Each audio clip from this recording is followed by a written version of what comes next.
గురుగారు, మహాభారత యుద్ధంలో అశ్వత్థామ ప్రయోగించినటువంటి అస్త్రం ఏంటి? దాని ప్రభావం ఏంటి? బ్రహ్మశిరో నామక అస్త్రం అనే అస్త్రాన్ని ఈ అశ్వత్థామ ప్రయోగిస్తాడు.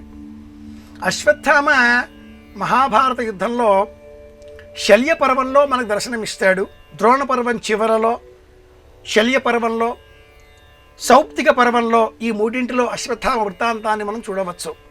అశ్వత్థామ బలపరాక్రమాలు వివరించే నిమిత్తమై 3 అస్త్రాలను ప్రయోగించినట్లుగా మహాభారతం వివరిస్తుంది. మొదటి అస్త్రం నారాయణాస్త్రం. ఈ అస్త్రాన్ని నిరోధించే సాటి అయిన అస్త్రం మరి ఒకటి లేదు. ఈనాటి కాలంలో బ్రహ్మోస్ అనే పేరిట మనం ప్రయోగించేటటువంటి వివిధమైనటువంటి యుద్ధరంగంలో ఏవైతే లాంచర్స్ లేదా రాకెట్స్ లేదా ప్రయోగిస్తున్నామో అలాంటివే అవి. నారాయణాస్త్రం ప్రయోగించడంతో కృష్ణుడి సలహా మేరకు పాండవ సైన్యమంతా ఆయుధాలు నేలన పెట్టి 2 చేతులు జోడించి నమస్కరిస్తే ఆ నారాయణాస్త్రం ఎవరిని ఏమీ చేయకుండా శాంతించింది. దానితో ఉక్రోషంతో 2వ అస్త్రం బ్రహ్మాస్త్రం ప్రయోగించాడు. ఇంతకంటే మించి ఎదురు లేదు బ్రహ్మాస్త్రం. ఆ బ్రహ్మాస్త్రం 1,00,000 పాండవుల సైన్యాన్ని అంతం చేసింది. పైగా ఎక్కడైతే పాండవుల మధ్యలో యుద్ధరంగంలో ఈ కృష్ణార్జునులు ఉన్నారో ఆ రథం కూడా 2 అడుగులు వెనక్కి జరిగేలాగా ఈ అస్త్రం ప్రయోగించడంతో సఫలీకృతుడయ్యాడు అశ్వత్థామ.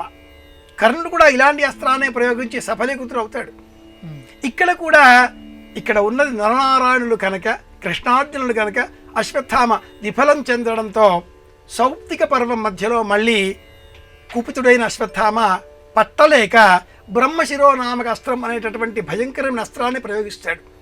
ఆ అస్త్రానికి ఉండేటటువంటి శక్తి ఎలాంటిది అంటే, ఏ ప్రాంతంలో ఈ అస్త్రం ప్రయోగింపబడుతుందో ఆ ప్రాంతంలో 12 సంవత్సరాల కాలం పాటు వర్షములు కురవవు, భయంకరమైన క్షామం ఏర్పడుతుంది, పాడి పంటలు నశిస్తాయి, గర్భములలో ఎదిగేటటువంటి పిండములు శిశువులు సైతం మరణించేటటువంటి శక్తి సామర్థ్యాలతో అనేక దుష్ప్రభావాలతో ఈ అస్త్రం బ్రహ్మశిరో నామక అస్త్రం ఉన్నది.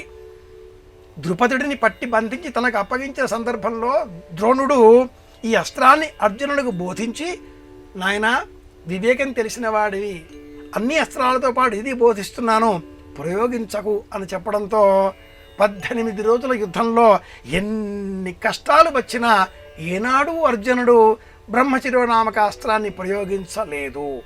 కన్న కొడుకు మరణించినా విలపించాడే కానీ బ్రహ్మశిరో నామక అస్త్రాన్ని ప్రయోగించలేదు. ఇప్పుడు ఇక్కడ తప్పనిసరి పరిస్థితులలో అశ్వత్థామ ప్రయోగించినందువలన ఆ ప్రయోగించిన ఆ బాణానికి సరిసమాటిగా ఉండాలి కాబట్టే తాను కూడా బ్రహ్మశిరో నామక అస్త్రాన్ని ప్రయోగించాడు.